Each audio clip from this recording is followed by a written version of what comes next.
Começamos o programa de hoje falando de uma decisão do Supremo Tribunal Federal que criminalizou a prática da vaquejada. O assunto rendeu vários protestos de quem defende a vaquejada. Vaqueiros e criadores dizem que as regras atuais não permitem que os animais sofram. Hoje existem circuitos de vaquejada em todas as regiões do estado, com prêmios que chegam a mais de R$100 mil.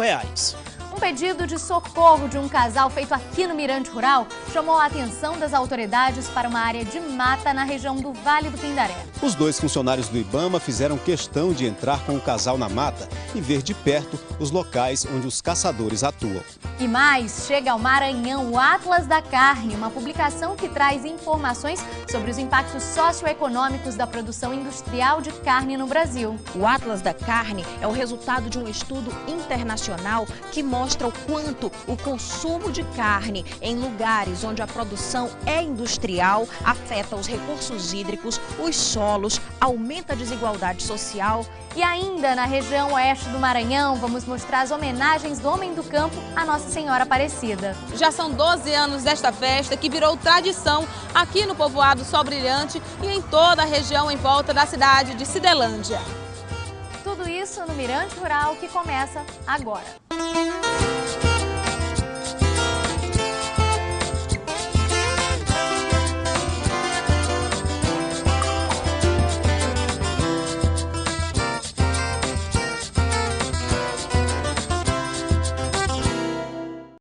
Na semana passada, vaqueiros de todo o país foram surpreendidos com a decisão do Supremo Tribunal Federal que proibiu a vaquejada no estado do Ceará.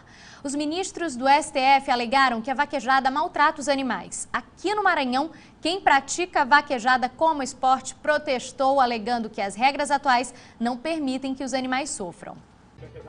Dois vaqueiros acompanham o boi na pista que deve ser derrubado pelo rabo dentro de uma faixa previamente demarcada. Cada vaqueiro tem direito a um determinado número de tentativas, dependendo do regulamento de cada competição. Vence quem marcar mais pontos. A vaquejada tem mais de 100 anos de história no Maranhão. Começou como uma brincadeira entre os vaqueiros das fazendas do interior do estado e acabou se transformando no esporte. Tanto que hoje existem circuitos de vaquejada em todas as regiões do estado, com prêmios que chegam a mais de R$100 mil. Seu Raimundo Luzia é vaqueiro há mais de 50 anos e diz que a vaquejada evoluiu, se tornando um esporte caro. Antes a gente tinha ela como uma forma de brincadeira. Hoje nós já levamos ela para o lado mais sério, ela encareceu muito, todo mundo investiu bastante. E até que se ela parar hoje, se ela parar antes não tinha dado prejuízo. Se parar hoje o prejuízo é grande. Os organizadores dessas competições foram surpreendidos com uma decisão do Supremo Tribunal Federal que criminalizou a vaquejada sob a alegação de que os animais sofrem maus tratos. A decisão é contestada pelos vaqueiros maranhenses. Jason Camargo é criador de gado e participa de competições de vaquejada na região sul do estado. Segundo ele, o esporte evoluiu exatamente para evitar qualquer tipo de agressão. A vaquejada é uma cultura que já dura mais de 100 anos e ela, como qualquer outro esporte, teve as suas transformações, então, assim como a sociedade evoluiu, a vaquejada também evoluiu. Hoje nós temos a vaquejada atual que, principalmente, o que mais é falado e o que mais é feito é cuidar do bem-estar animal. Então hoje existe uma informação distorcida, principalmente daqueles que não conhecem o esporte da vaquejada, onde acha e julga sem conhecer que existe maus tratos aos animais, né? Então existe uma associação brasileira que regulamenta isso, que é a ABVAC. O pessoal hoje, todos que fazem vaquejada fazem nos padrões e normas que busca principalmente o bem-estar animal. Então, a evolução hoje ela vem para ajudar e mostrar que esse esporte é um esporte como qualquer outro, que além de ser cultural, tem um lado econômico muito forte, principalmente no lado do Nordeste. Então, a gente está muito otimista que as coisas venham para o lado favorável da vaquejada em si e que tragam benefícios, porque hoje a gente fala em 700 mil empregos diretos e indiretos. Isso para a economia nacional é um bom número. Ismael, que também corre vaquejadas, garante que as regras levam em conta o bem-estar do vaqueiro, do cavalo e do boi. Hoje, Nós tratamos tanto o cavalo quanto o boi, quanto um atleta. Nós trabalhamos com 3 seres vivos, que é o homem, o cavalo e o boi. O boi e o cavalo são 2 peças essenciais para nós da vaquejada. Depois da decisão do STF, foram organizados atos em favor da vaquejada em todo o estado. Em Balsas, cerca de 80 vaqueiros participaram da manifestação. Leandro Machado é jogador de futsal, mas também participa das vaquejadas. Ele garante que a proibição vai mexer com a economia de muitas cidades no interior do estado. A vaquejada hoje em si é o que dá mais empregos, né, indireto e direto no Nordeste. Não só no Nordeste, como aqui no Maranhão, né? Tem muitos vaqueiros que dependem disso, né? Que vivem de final de semana dentro do caminhão, trabalhando pelo pão de cada dia, por prêmios, né? Para sustentar suas famílias. E isso é a vaquejada. Quem é vaqueiro que depende disso mesmo, que é profissional, depende da vaquejada em si. Não é 10, não é 20, não. É milhões de vaqueiros aí em si no Nordeste, no Brasil, que dependem da vaquejada. Moisés é tratador de animais e vive em função das vaquejadas. Ele alega que a proibição pode trazer prejuízos. Meu trabalho é botar de comer para os bichos, escovar, dar banho, pôr de comer na hora certa, que é o necessário para o bicho, e não ter maltrato, não bater, só dar carinho, que eles são que nem uma criança pra gente. É daqui que a gente ganha o pão de cada dia.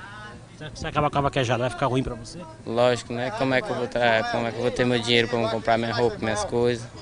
Tá entendendo? E assim, não pode acabar com a vaquejada, não é maltrato. As entidades ligadas à proteção dos animais concordam com a decisão do Supremo Tribunal Federal. A gente questiona que o animal envolvido num evento dessa natureza, em que ali ficou bem claro que ele está sendo violentado na sua dignidade, automaticamente somos diretamente a favor da decisão do Supremo, que já foi tardia, mas antes tarde a nunca. De forma seguinte, que a cultura em si, com uma forma de incremento de uma economia local, por si só ela deve continuar, mas não na vertente de violência contra os animais. A exposição de animais belos, bem tratados, enfim, todo um conjunto com shows, etc., não vai eliminar uma coisa com a outra. Agora, o que nós questionamos é o mau uso do animal para fins de que automaticamente tirar proveito, eu diria assim, de aliciamento em show de alegria em cima de um sofrimento alheio e de um ente que tem proteção hoje legal à luz da legislação não constitucional, como também até internacional. No último domingo, o Mirante Rural mostrou uma denúncia feita por um casal de idosos da cidade de Santa Inês, no Vale do Pindaré, que luta para preservar uma pequena área de floresta e os animais que vivem nessa região. Esta semana nós voltamos ao assunto para mostrar que depois da repercussão da reportagem, Seu José e Dona Raimunda Viana tiveram uma surpresa. No Mirante Rural da semana passada, Dona Raimunda Viana e Seu José fizeram um desabafo. O que eu quero, o que eu preciso é que as autoridades tomem uma medida e que venha evitar, de uma vez por todas, ele me ameaçar e me perseguir dioturnamente na minha propriedade. Eu brigo pelo meio ambiente. Hoje o clima está muito diferente de outros tempos. E se a gente devastar isso aqui tudo, fica pior ainda. Preservar a vida. Tanto a da floresta como a nossa. O pedido de socorro chamou a atenção das autoridades. Eu conheço aquela reserva, né? Uma reserva muito bonita, e ela tem uma preocupação muito grande por essa reserva. Então é importante que ela pegue imagens, né? Leve ao Ministério Público, continue com essa luta dela. A gente já vou conversar com o comandante do batalhão, para que a gente volte a fazer algumas rondas lá na área. Isso aí a gente pode fazer isso aí, vamos fazer essas rondas na área, na medida do possível, né? Que vamos fazer essas rondas na área, até para dar uma segurança maior, né? A reserva, as pessoas que moram nessa reserva. Além da PM, o casal de idosos recebeu o apoio do IBAMA. Depois de ver a reportagem, o superintendente do Instituto no Maranhão determinou que uma equipe fosse até a propriedade, localizada a cerca de 30 quilômetros de Santa Inês. Dona Raimunda esperava ansiosa por essa visita. A alegria de ver os técnicos do IBAMA foi traduzida em um longo abraço. Os agentes queriam saber mais detalhes da história. O analista ambiental José Rios anotou todas as informações a respeito da propriedade e sobre os estragos e transtornos causados pelos caçadores. Os 2 funcionários do IBAMA fizeram questão de entrar com o casal na mata e ver de perto os locais onde os caçadores atuam. Chamaram a atenção as trilhas feitas pelos caçadores perto de onde os bichos vêm beber. O chão é limpo para evitar barulho, para que assim os animais não percebam a aproximação dos homens. Nem se escondendo debaixo do chão, os animais conseguem escapar. Seu José mostra pedaços de madeira usados para encurralhar possivelmente uma paca dentro da toca. No tempo de sair, eles mataram. Tudo que os técnicos viram na mata e ouviram do casal será enviado para a Superintendência do IBAMA em São Luís. Nós recebemos uma missão da nossa superintendência aqui do estado do Maranhão, que já que a matéria ela foi bastante difundida aqui no estado, e ele pediu que nós viéssemos aqui, fizéssemos relatório, encaminhasse para a superintendência, para que a mesma encaminhasse para os órgãos de inteligência, de segurança, para fazer um acompanhamento desse caso. Haja vista que além do crime comum, há um suposto crime ambiental cometido na propriedade aqui da dona Raimunda. Seu José tem 75 anos e dona Raimunda 77. Eles dizem estar cansados da luta, mas nem pensam em desistir de preservar essa riqueza, cerca de 150 hectares de mata nativa. O apoio do IBAMA trouxe um pouco de alívio. Eu estou esperançosa porque, graças a Deus eu falo isso, eu estou bem acompanhada. Agora está à disposição da Justiça procurar o que deveria ser feito. Preservar é melhor do que destruir. Senão tudo se acaba. Se nós não preservarmos, tudo vai se acabar. E saiba agora a cotação dos grãos para compra. Em Balsas, a saca da soja com 60 quilos foi negociada a R$ 73,00. A saca do milho por R$ 51,00. O arroz beneficiado está cotado em R$ 63,00. E agora o mercado do boi gordo em Bacabal, a arroba fechou a R$ 130,00 à vista e R$ 132,00 a prazo. Em Açailândia, a arroba do boi está cotada a R$ 128,00 à vista e R$ 130,00 a prazo. Elaborada por pesquisadores do Brasil, Chile, México e da Alemanha, o Atlas da Carne foi lançado na quinta-feira passada aqui no Maranhão.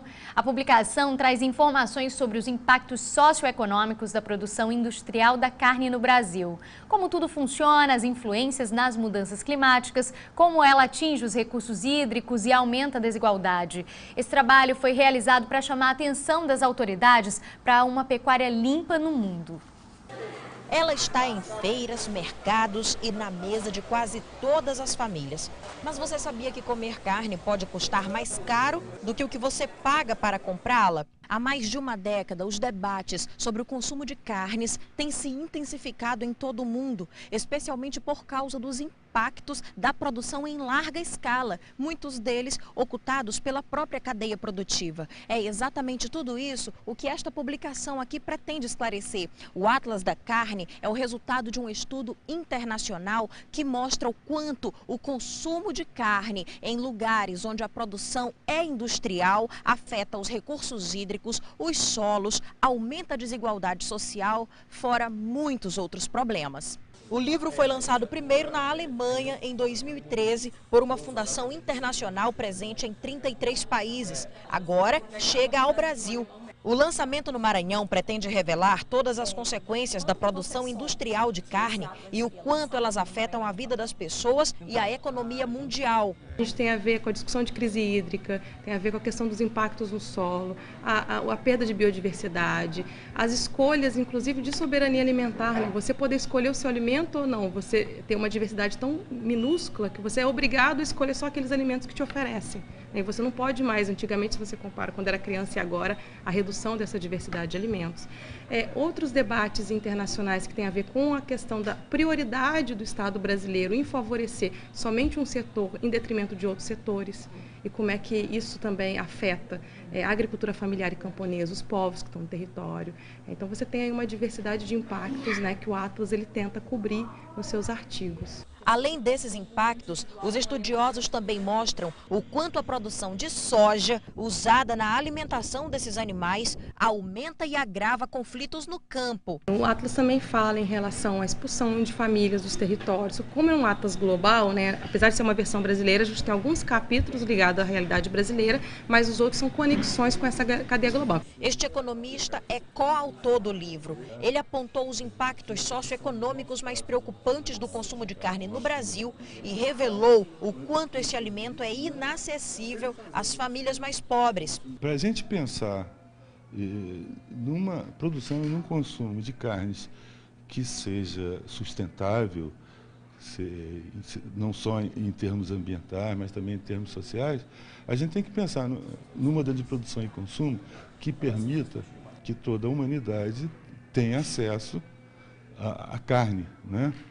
Numa dose aí que vai variar de acordo com as possibilidades do planeta de suportar esse modelo de produção que precisa mudar além disso. A ideia do Atlas é promover consciência coletiva e transformar a realidade a partir de uma mudança de comportamento individual. Este engenheiro agrônomo maranhense da Associação Agroecológica Tijupá entende que o estudo não vê o consumo de carne como um problema, mas sim a forma como essa carne é produzida. Uma alternativa é o incentivo às produções locais. O consumo da carne no país, ela acaba sendo um problema a forma como ela é produzida, né? A gente não está problematizando a carne em si como um produto, como um alimento, mas como forma como ela é produzida, né? E isso é uma reflexão muito importante, em especial no estado do Maranhão, que temos uma diversidade muito grande de culturas, né? De populações tradicionais, de tipos de agricultura diferente. O Atlas não é vendido, a Fundação distribui, mas quem quiser obter as informações do Atlas pode fazer o download pelo endereço www.br.boel.org. Chegou a hora de conferir alguns eventos da semana. Começa hoje o Congresso Brasileiro de Fruticultura. O evento é apoiado pela Companhia de Desenvolvimento dos Vales do São Francisco e do Parnaíba. Hoje também em Aldeias Altas tem a tradicional vaquejada no Parque Reizão. Hoje tem ainda o segundo leilão União Forte de Bezerros no Parque de 4 Exposições José Egídio Quintal Filho, na cidade de Açailândia. A expectativa dos organizadores é negociar mais de R$1 milhão. Você tem alguma dúvida ou deseja enviar sugestões para o programa? Então escreva para a gente, anote o endereço. Avenida Ana Jansen 200, bairro São Francisco. CEP 65076-902, São Luís, Maranhão. O e-mail do Mirante Rural é miranterural@mirante.com.br. Na cidade de Cidelândia, no oeste do estado, dezenas de pessoas participaram de uma cavalgada em homenagem à padroeira do Brasil, Nossa Senhora Aparecida. Já são 12 anos de tradição. O crucifixo bem ao lado do pasto indica que nessa propriedade a fé vem ao lado do trabalho do campo. A capela ainda no tijolo, com bancos rústicos de toras de madeira, é a novidade para esta edição da cavalgada. No ano passado houve a bênção dos tijolos. Este ano, a Fazenda Nossa Senhora Aparecida inaugura o espaço, no dia dedicado à santa.